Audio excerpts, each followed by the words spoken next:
พากันมีเจตนาที่สิละสิเว้นได้ซ้ำได้ก็เอาโยมขันอยากมีบุญอยากมีความสงบสุขเป็นหลักประกันให้ครอบครัวเฮาให้พ่อให้แม่ให้ลูกให้หลานได้ห่มเย็นได้ครอบครัวเฮาห่มเย็นนี่ขุดน้ำบ่อเกิดแห่งบุญกุศลกันเป็นตัวนี้ก่อศาลา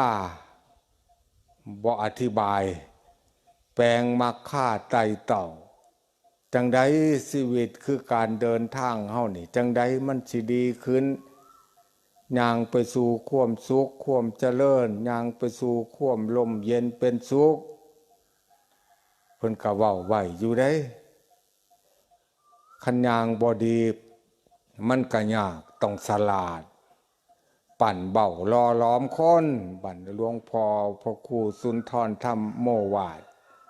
หม่องใดพอเป็นวัดเพิ่นก็ผ้าเฮ็ดผ้าสร้างผ้ายกผ้าย่อได้4 วัด5 วัดแล้วตัวบันเคินเฮานี่สิคอยบ่หลวงพ่อเพิ่นพากันเฮ็ดหม่องปั่นคนปั่นมนุษย์ปั่นคนดิบให้เป็นคนสุขปั่นคนปึกคนกระลื้นให้เป็นคนหูผู้ดีปั่นควมเป็นพ่อเป็นแม่เป็นพี่เป็นน้อง